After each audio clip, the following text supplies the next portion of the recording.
Judges, chapter 17.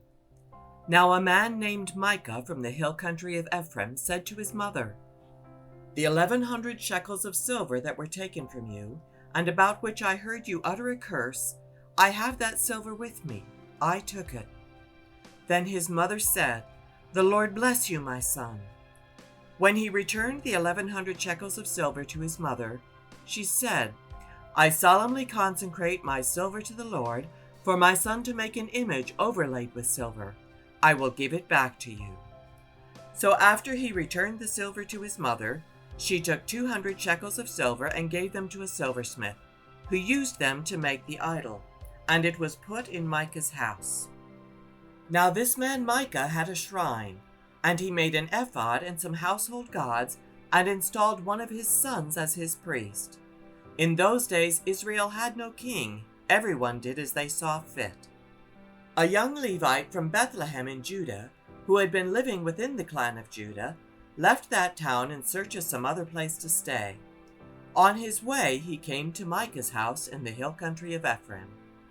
Micah asked him, "Where are you from?" "I'm a Levite from Bethlehem in Judah," he said, "and I'm looking for a place to stay." Then Micah said to him, "Live with me and be my father and priest, and I'll give you 10 shekels of silver a year, your clothes and your food." So the Levite agreed to live with him, and the young man became like one of his sons to him. Then Micah installed the Levite, and the young man became his priest and lived in his house.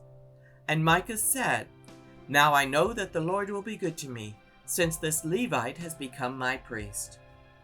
Judges chapter 18. In those days Israel had no king. And in those days the tribe of the Danites was seeking a place of their own where they might settle, because they had not yet come into an inheritance among the tribes of Israel.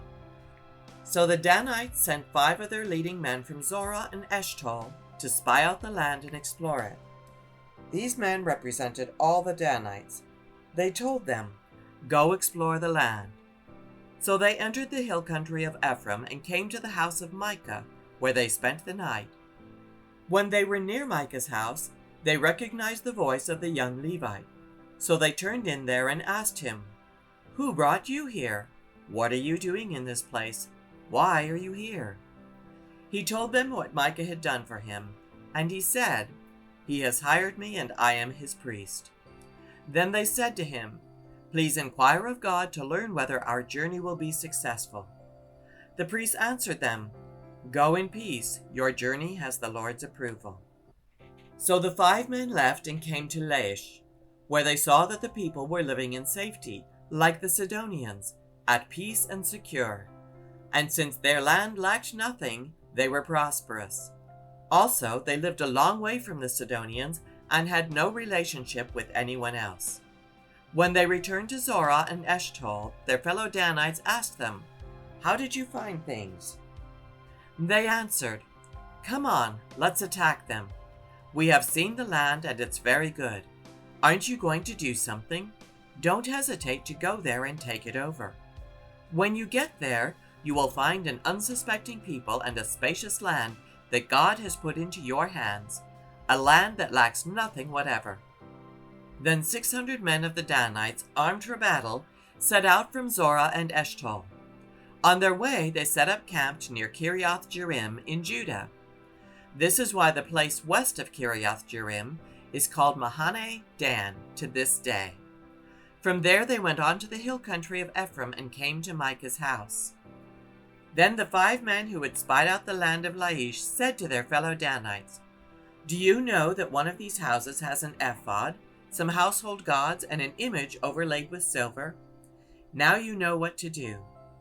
So they turned in there and went to the house of the young Levite at Micah's place and greeted him. The 600 Danites armed for battle stood at the entrance of the gate. The 5 men who had spied out the land went inside and took the idol, the ephod, and the household gods, while the priest and the 600 armed men stood at the entrance of the gate. When the 5 men went into Micah's house and took the idol, the ephod, and the household gods, the priest said to them, "What are you doing?" They answered him, "Be quiet, don't say a word. Come with us and be our father and priest. Isn't it better that you serve a tribe and clan in Israel as priest, rather than just one man's household?" The priest was very pleased. He took the ephod, the household gods, and the idol and went along with the people. Putting their children, their livestock, and their possessions in front of them, they turned away and left. When they had gone some distance from Micah's house, the men who lived near Micah were called together and overtook the Danites. As they shouted after them, the Danites turned and said to Micah, "What's the matter with you that you called out our men to fight?" He replied, "You took the gods I made and my priest and went away. What else do I have? How can you ask, 'What's the matter with you?'" The Danites answered, "Don't argue with us, or some of the men may get angry and attack you, and you and your family will lose your lives." So the Danites went their way, and Micah, seeing that they were too strong for him, turned around and went back home. Then they took what Micah had made and his priest and went on to Laish, against a people at peace and secure. They attacked them with the sword and burned down their city. There was no one to rescue them because they lived a long way from Sidon and had no relationship with anyone else. The city was in a valley near Beth Rehob. The Danites rebuilt the city and settled there. They named it Dan after their ancestor Dan, who was born to Israel, though the city used to be called Laish. There the Danites set up for themselves the idol, and Jonathan, son of Gershom, the son of Moses, and his sons were priests of the tribe of Dan until the time of the captivity of the land. They continued to use the idol Micah had made all the time the house of God was in Shiloh.